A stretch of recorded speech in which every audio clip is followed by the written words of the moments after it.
Hello everybody, it's Tanya and welcome to today's video. In today's video I'm going to share with you 11 books which I hope to get to in 2025. Now I'm not setting for myself huge, ambitious reading goals for this year because last year I read only 12 books. I feel like it would be unrealistic to choose like a huge pile of books, but I did want to set a direction in which my reading would be going. I hope to read more this year and to see you also more often. Let's begin with no further ado. The first book, we will start not in the order in which I will be reading them, because I have already started reading two of these. We will just go by the timeline, I guess. So the first book is The Histories by Herodotus. Last year I covered that I really enjoy reading history books. So this book goes hand in hand with that newly discovered interest of mine. And Herodotus, as you of course know, is the father of history. This is the first piece of non-fiction that we have, the oldest piece of non-fiction that we have. And he mainly describes here Greco-Persian wars. So we will encounter such great Persian kings as Cyrus, Xerxes, and Darius. We will see the Battle of Salamis, we will see the Battle of Marathon. But his goal for this work initially was to write down all the scientific information that people had for that time.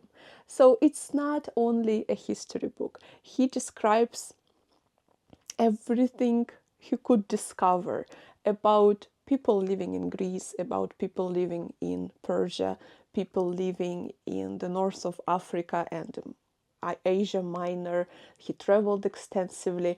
Of course, there is discussions to the authenticity of the information that he provides in this book, how much of this information was just invented by him or by people he talked to, how much of this information is reliable historical source, is a reliable historical information. But nevertheless, it is described as a very entertaining read. Like I said, it's not only history, it is also anthropology, so we will learn about customs and way of life of different people in different parts of the world surrounding Greece of that time, as well as we will learn something about nature of that period, animals, so a lot of different things that he describes here, and I am looking forward to reading this. So this is the first book. Then I want to read the Iliad again. The first time I read it in Robert Feigel's translation. Enjoyed it, loved it, great translation, highly recommended. Now I want to explore the Iliad and later the Odyssey in other translations as well. So this is also a newer translation by Peter Green, and he is also a professor of classics at the University of Texas, as well as a professor of classics at the University of Iowa. He's also quotation by the same Paul Kertlich who described this book. He also writes about this. So intended for a Greekless readership. Veteran translator Peter Green's brilliant new version of the Iliad does full justice to the extraordinary genius of Homer's epic tragedy, not only capturing the original's pristine force, but also skillfully controlling the rhythm, idiom, and rhetoric of the master poet's hexameter verses. So, apparently it's going to be a great translation. I love the Iliad more than the Odyssey. I definitely prefer the Iliad, even like Odyssey is also of course interesting and great, but my heart is with the Iliad. So I am looking forward to reading this translation, as well as I have a new translation by Emily Wilson. I've heard about the controversy about her translations. I know that people who are really into all of this, they don't really recommend her translations. I want to see for myself I don't know. I don't want to take anybody's judgment. I want to see for myself. I do have her translation of the Iliad and the Odyssey. I'm also looking forward to reading those, comparing, so it's gonna be great. I hope to spend this year with the Iliad and with the Odyssey and have a great time with these books. So, okay, the Iliad by Peter Green, but I'm especially excited for this one because I have looked on this book for so long. I was just eyeing it for so long, and then eventually I'm like, Tanya, just get it and read it. So now I have it and I'm looking forward to reading this. This is, I'm so excited. Then, okay, I will show you one more history book and then we will continue with fiction. So the book about the actually historical book, I want to read A History of Tokyo. So, and this book, first of all, it's big, and it's written by Edward Seidensticker. And Edward Seidensticker, he is a translator who translated The Tale of Genji. I think there is like 3 main biggest translations, and he is, as far as I know, the 3rd. Unfortunately, he has already passed away, but he lived in Tokyo for an extensive amount of his life. He was in love with the city, you can tell it. I've already read a small part of it. I've read the introduction to this book. Already from the introduction, you can tell how much he loved the city, how much he loved Japanese culture, specifically the Japanese literature. He was a translator of the Japanese literature. And the introduction is actually written by his friend. And so it was written after his death. And so his friend is actually remembering the author of this book, and he also remembers his friend with a lot of like warmth and love. He mentions their conversations about Japanese authors, Japanese books. It's great. Like even the introduction that I have already read already gives you so much warmth and so much love about the city and about the literature of this country. Absolutely looking forward to this book, A History of Tokyo by Edward Seidensticker. And then after that, hopefully I will brave The Tale of Genji, but I haven't yet. I don't have the courage to pick up that yet, eventually. And now, of course, Russian classics. I've already started. This is the book that I've already started. I am here. Yes, I'm here. So this I've read. This is Arseniev's Life or Life of Arseniev by Ivan Bunin. This is beautiful. Ivan Bunin was born on the turn of the century, on the turn of the 20th century. And in this book, he did say that it's not an autobiographical work, that it would be a mistake to look at it as an autobiographical work. However, he does draw a lot on his childhood and on his youth. And he describes pre-revolutionary Russia, life of poor. They are not rich. They are a gentry, but his father was a gambler, and he gambled away a lot of their family's money. So they were not really rich, but still a gentry. And so it shows their way of life, first in village, and then later he has already, at the point where I'm currently, he is 8 years old, and he already had to move out of his house and go to the city, go to school. So you see the city of the pre-revolutionary Russia, you see life in the village, and you see it through the eyes of a very young boy who is very observant. Bunin's writing, it's his personality trait. He, as a person, he was famous for being very observant. He had very good visual memory. It's just a fact from his biography. He had a very good visual memory, and wherever he saw, he remembered it, and then he put it into his writing. He put it into his books. That's why his books are filled with tiny details which you would never notice in your life. Like you wouldn't pay attention, but he did pay attention to these things. For example, he entered a tea room and he saw like a teapot. So he describes the teapot, how it was made, how it was held by people. He describes tiny details about life, which give certain flavor to his books. He did win the Nobel Prize. He is the first Russian writer to win the Nobel Prize in literature. Of course, he immigrated after the revolution. He didn't accept the revolution. He didn't accept the Bolsheviks' rule. And even after he won the Nobel Prize, of course, it's a big event. It was a big event for the Soviet Union at that time, and they were inviting him back to Russia. He never came back. He never agreed, even though when he lived in France, he and his wife, they were poor. They didn't have any money, and the money that he got from the Nobel Prize were very quickly spent because he spent them on their life. He also spent a lot of money helping other Russian immigrants who also didn't have anything. So the money kind of was gone pretty quickly, and he was quite poor, but he refused to go back to Russia because he just could not accept this new regime. So he did have like a very tragic life, like many people did in that time.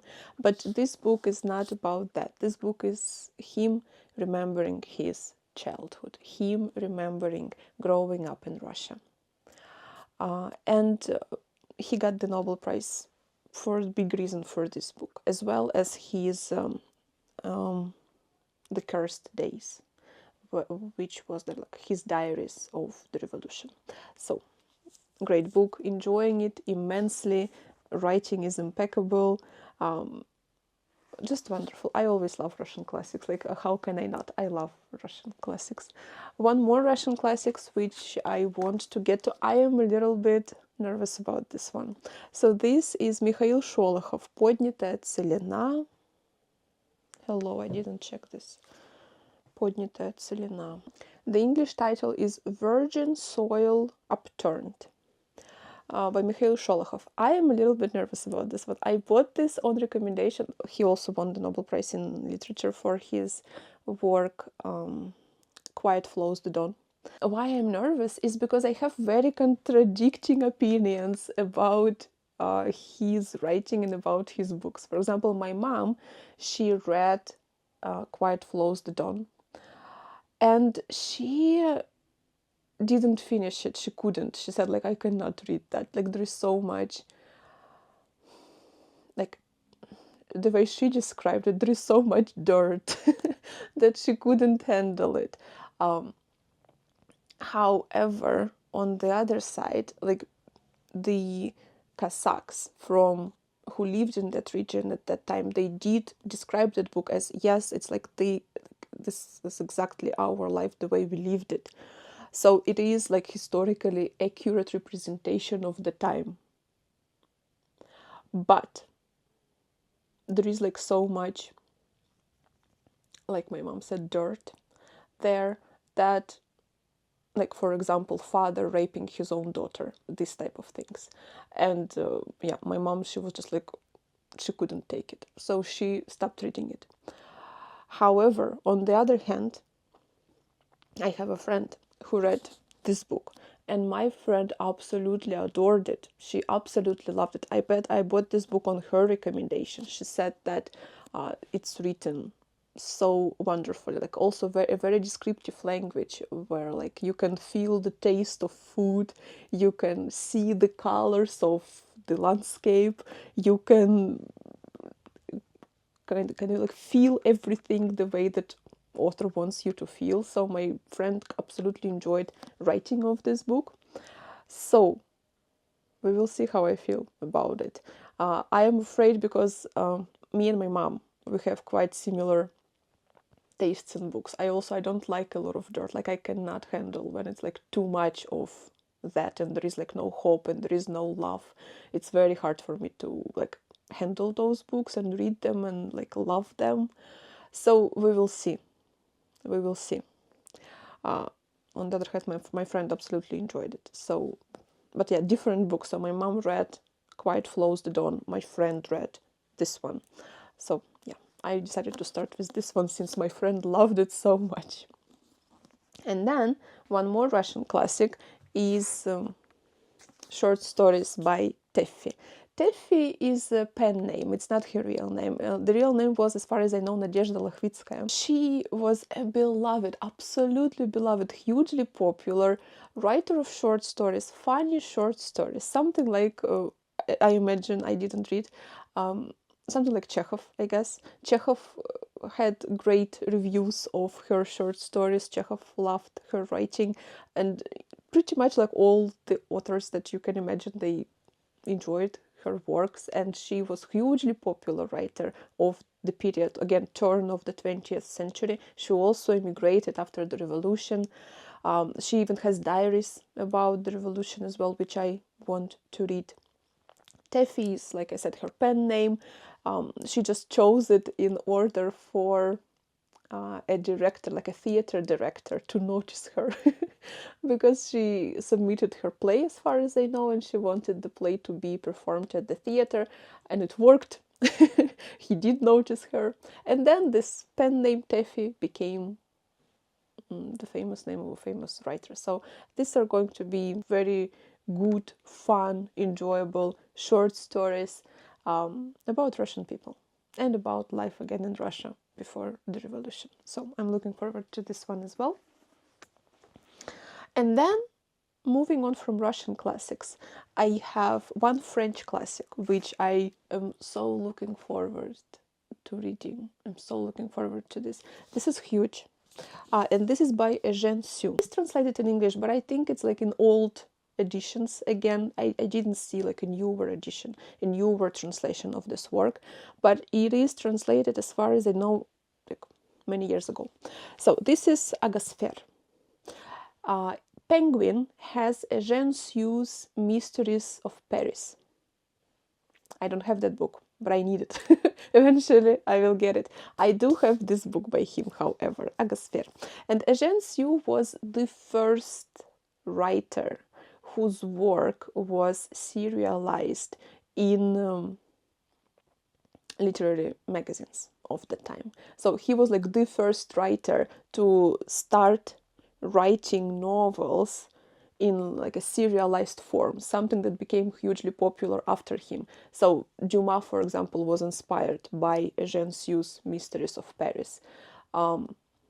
Russian, like Mysteries of Paris by Eugène Sue, they like sparked, they sparked a wave of these novels, because later there is also Mysteries of London, also an enormous, huge book. There is also Mysteries of St. Petersburg, Петербургские трущобы, like the slums of the St. Petersburg.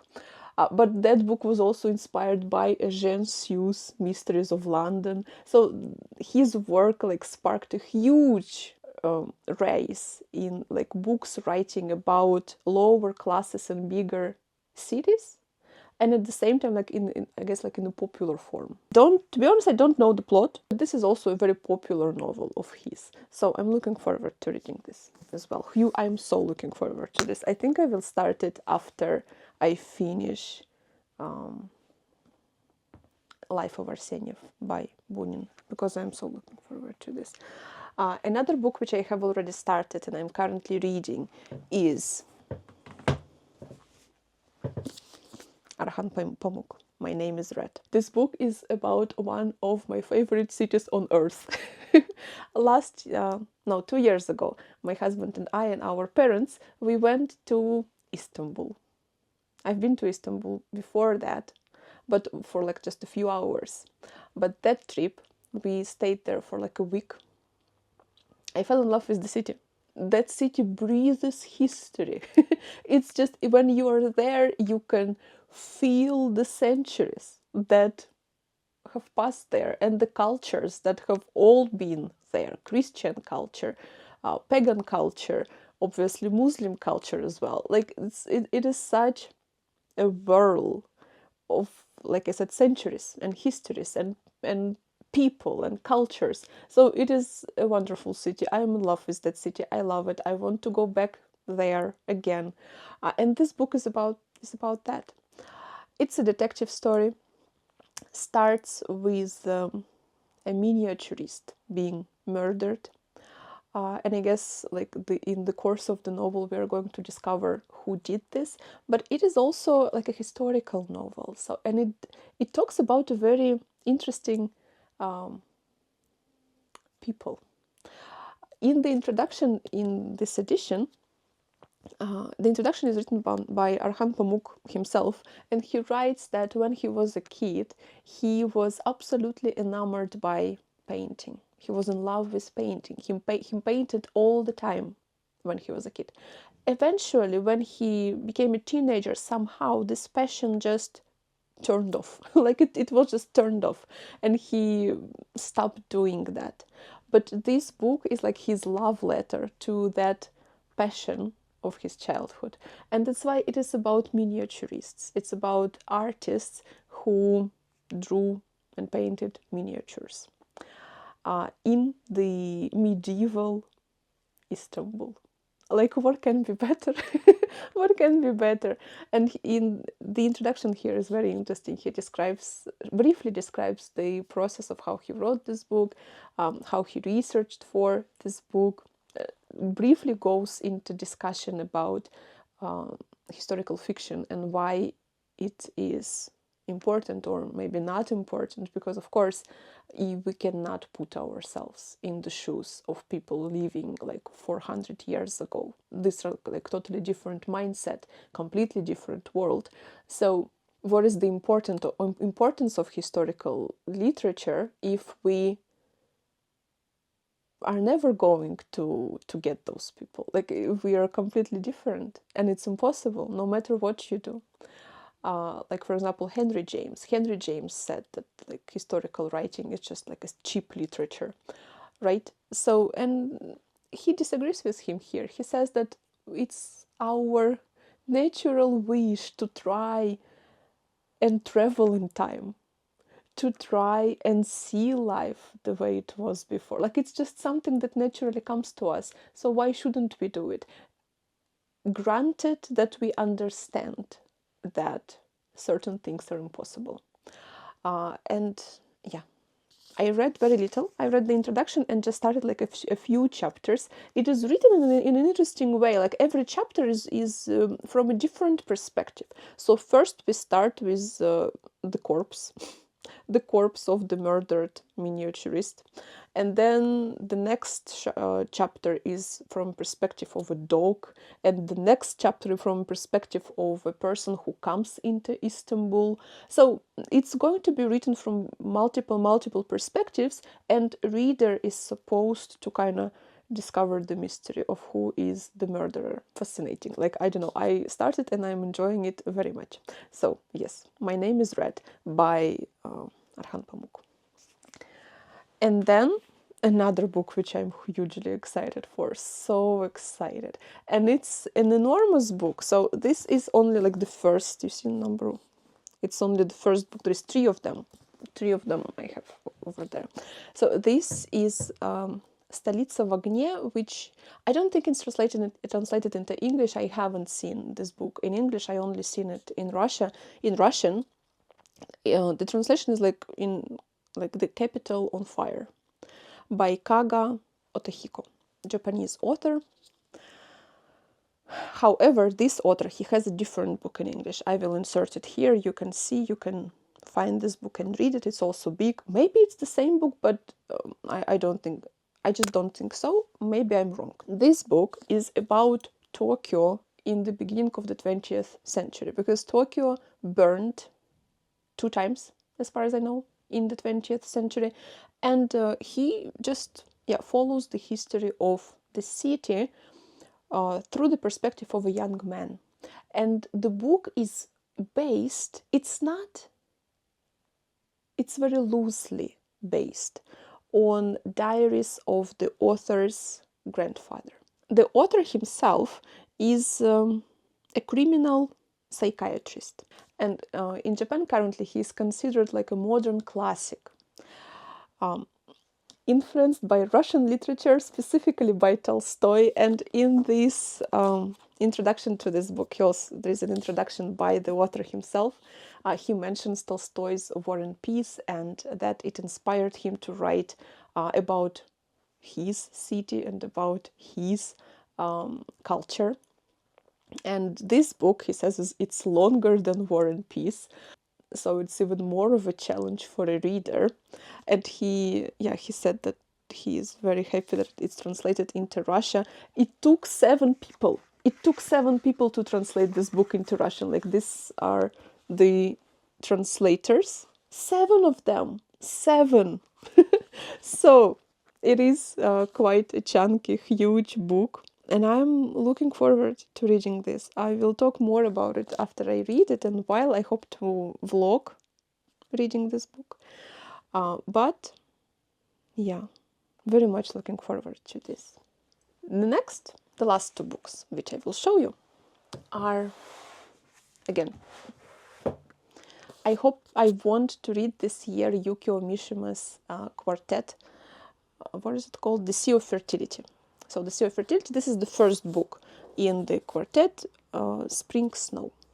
And as far as I know, it is something about a young man, Shigi Kunihonda, who narrates this epic tale of what he believes are the successive reincarnations of his childhood friend. And this first book is about his friend's love with a girl. And it's the beginning of the 20th century in Tokyo. There is nothing much I know about it, but Yukio Mishima is one of those fascinating figures that I've read a few of his books, loved all of them. Plus, he himself is a very fascinating person. He was hugely educated, very talented. He spoke French, he spoke English. His teacher was Yasunari Kawabata. And then, of course, his famous death. He was greatly opposed to this Western influences on Japanese culture, and some people even call him the last samurai of Japan. So he's a fascinating figure himself, and I want to learn more about him himself. I have his biography, which I also hope to read this year. Just I didn't mention it, but yeah, I have his biography, which I'm intending to read, and also I want to read more of his books. And then the last book which I want to share with you is it's like a modern book. I don't know. I guess it can be already considered a classic because so many people talk about it, and so many people recommend it, and so many people love it. And here, for example, in this edition, they write that it's cult classic. So I don't know if it can be considered a classic, modern classic. The White Tiger by Arvind Adiga. First of all, I really like this edition. I feel like it's cool. Just a really cool edition. The book itself is something about a man who is a philosopher, who is an entrepreneur, as well as a servant, but he is also a murderer. And he lives in poverty, dreams about escaping the poverty and going to city and building a life for himself, which eventually he does because he gets an invitation to be a driver for this one rich man, and he goes into the city. And the way it's described here that it says that amid cockroaches, call centers, 36 million guts, slums, shopping malls, and crippling traffic jams, Balram comes to see how the tiger might slip the bars of his cage. So apparently how he can escape his poverty, but there's going to be a murder. And as far as I understand, it is going to be a meditation on murder and taking a person's life, how it affects you. We will see. It's supposed to be a very brutal book, as far as I know. We will see how I like. It's like I said, I don't like brutal literature. It's not my cup of tea when there is too much dirt, like I said, dirt and murder, and like it's just, I don't know, I cannot take those books very well. So we will see how I will read this book and how what I will think about it. However, it is, like I said, very loved and very respected and a very much praised book. It won the Booker Prize.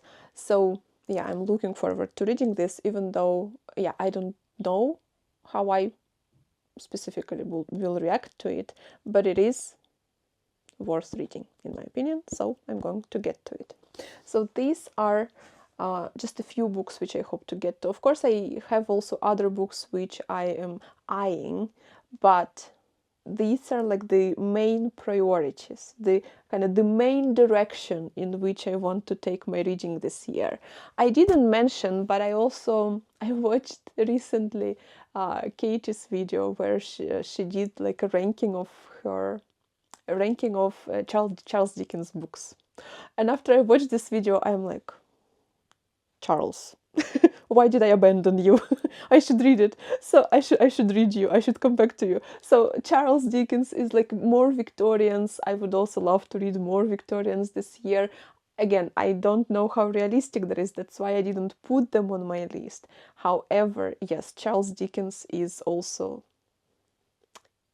you know, a possibility and a wish to read. We will see. Of course, there is so many books which I hope to get to. I would love to know your books which you are planning to read in 2025, like your top priorities. Let's say, of course, all of us, we have 100 books that we want to read, but even more.